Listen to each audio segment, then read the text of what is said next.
Axel Rudakabana is 17, British, born in Wales and of Rwandan heritage.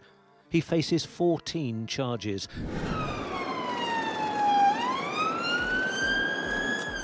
He arrived at court with huge security around him. The teenage defendant was in the white prison van. 3 years before the Southport attack, a terrorist manual was found on a computer. Now, as the suspect faces trial, that same manual could be the key to unlocking a conspiracy that goes far beyond a single act of violence.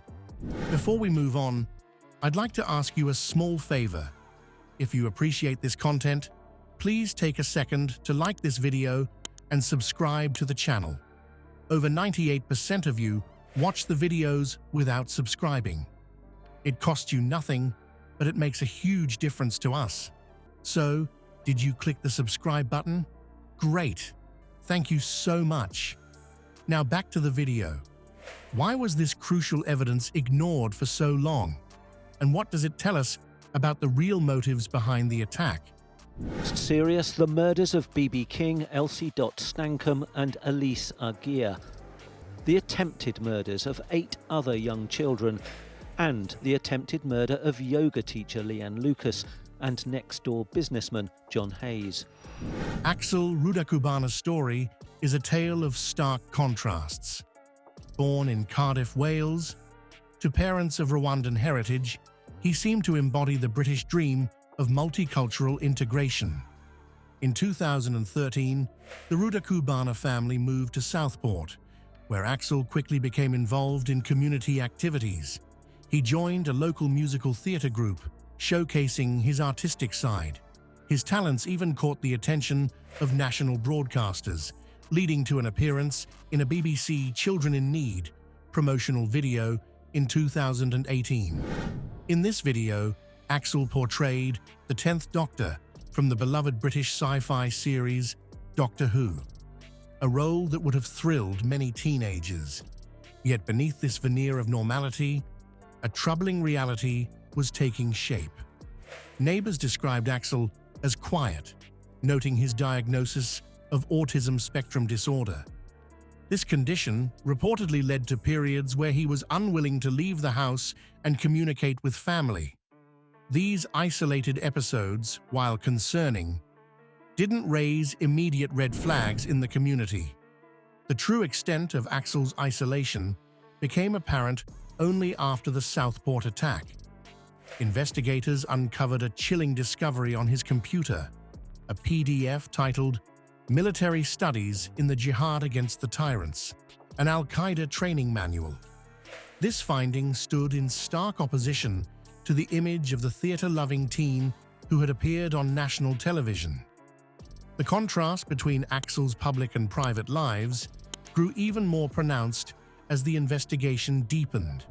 Neighbors recalled the Rudakubana family's involvement with the local church, often hearing hymns and songs emanating from their house.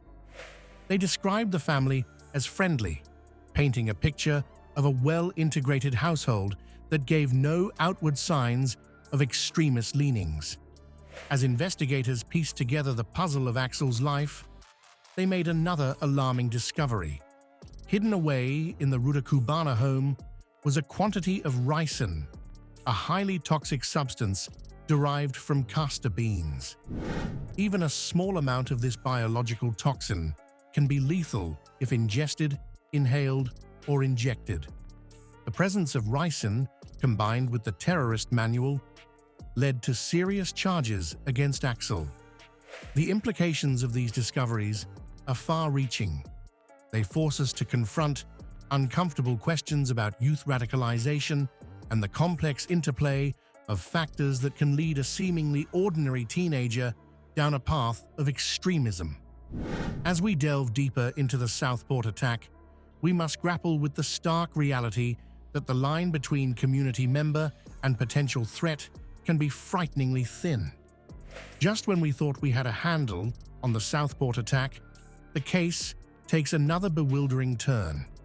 Despite the discovery of ricin and an Al-Qaeda manual, police refused to classify this as a terrorist incident. What critical piece of information are investigators withholding? And how might it reshape our understanding of Axel Rudakubana's motives? The timing of Rudakubana's trial raises eyebrows. Scheduled for January 20th, 2025, it coincides perfectly with the US presidential inauguration. This curious alignment prompts questions about potential media manipulation. Will the global focus on Washington overshadow the proceedings in Southport?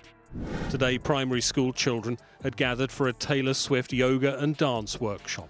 What that happy place turned into was captured by a neighbour. A man who runs the business next door saw the suspected attacker arrive and victims being brought out. It is with great sadness today I'm here to advise that 2 children have died as a result of the injuries sustained in this morning's knife attack. Let's review what we know about the attack. On July 29th, 2024, a Taylor Swift-themed dance workshop in Southport turned tragic. 3 young girls lost their lives, and 10 others, including 2 adults, suffered injuries.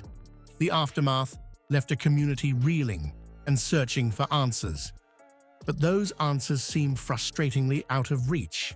Media reports clash, creating a haze of confusion around the incident.